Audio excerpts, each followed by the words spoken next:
Blue Bird, best known for building school buses for nearly a century, is now entering the medium-duty step van market with an all-electric model and a propane-powered version. At ACT Expo 2025, I spoke with Andy Moore to learn more about these two step van options and the features Blue Bird is bringing to make them stand out in a very competitive market. And for the latest in step van news, sign up for our weekly newsletter using the link in the description below. So the vehicle you're seeing here, the body was built by our partner, Morgan Olson, who does a lot in this space, in the step van space, but the stuff that we do is underneath. So underneath the body on this is a 178-inch wheelbase, pure EV chassis, zero emissions. It has a 140 kilowatt hour battery, which is good for about 130 miles. So some of the things that we're doing unique on the EV side is that we have a 55-degree wheel cut, which is the industry leading wheel cut, which helps with inner city routes, navigating those tight city corners, tight cul-de-sacs for delivery vehicles, those kind of things. Something else that we've got a few safety features is a hill hold function that prevents the vehicle from rolling back or forward if you're on a hill, as well as what we call a creep function. So an EV will function when the driver lets off the brake pedal, it'll slowly creep forward.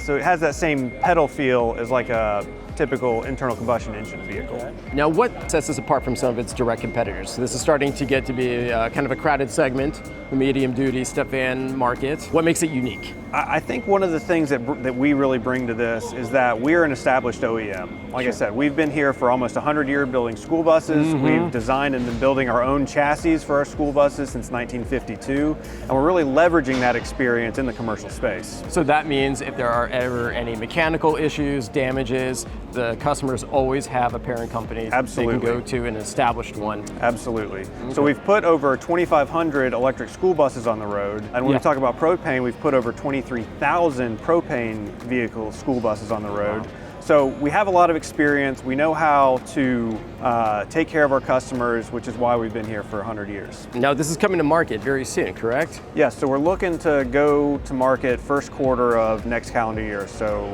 in first quarter 2026. So we did introduce this chassis a year ago at ACT as well, but a big one that we'll talk about in a second this year is our propane variation of this chassis. Actually, you know what? Let's take a look at it here. All right, Andy, so behind us here is a stripped chassis with a propane tank. Tell me more about it. Yeah, so this is our propane variation. The tank you see is a 45 usable gallons, which depending on route and kind of duty cycle can get the operator over 200 miles is kind of what we're estimating. Wow. Which is more than enough to cover most vehicle routes in the delivery van space. I'm very curious, what kind of engine is this right here? So we're using Ford's proven V8 7.3 liter engine. We've put a lot of those in our school bus as well as a lot of the vehicles across the country. Now, what kind of customer would be going for the propane version as opposed to maybe a battery electric? A lot of it comes down to customer needs. It comes down to infrastructure needs. I know that a lot of EV infrastructure, there's a long time horizon on getting that put in the ground. There's a lot of challenges with that. So we like to offer our customers options. As I mentioned that we put 23,000 propane school buses on the road.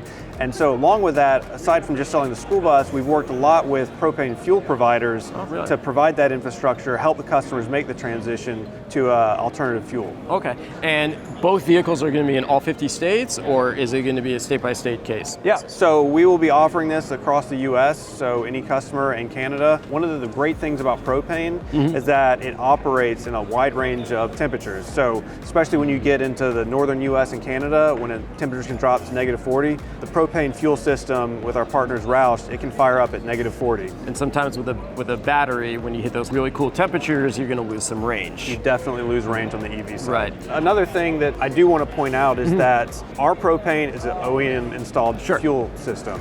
So there has been propane systems currently in this space, but pretty much all of those have been upfits. So a customer would buy a gas-powered chassis, then work with an upfitter to convert the fuel system. This is going to come off of our line as a propane-powered system. It's on sale now, and we're going into production first quarter of next year. So you're already accepting orders? We are definitely accepting orders. Excellent. Well, Andy, thank you very much. Everyone, thank you very much for watching. And if you have any more questions, please leave them in the comments and we'll get back to you.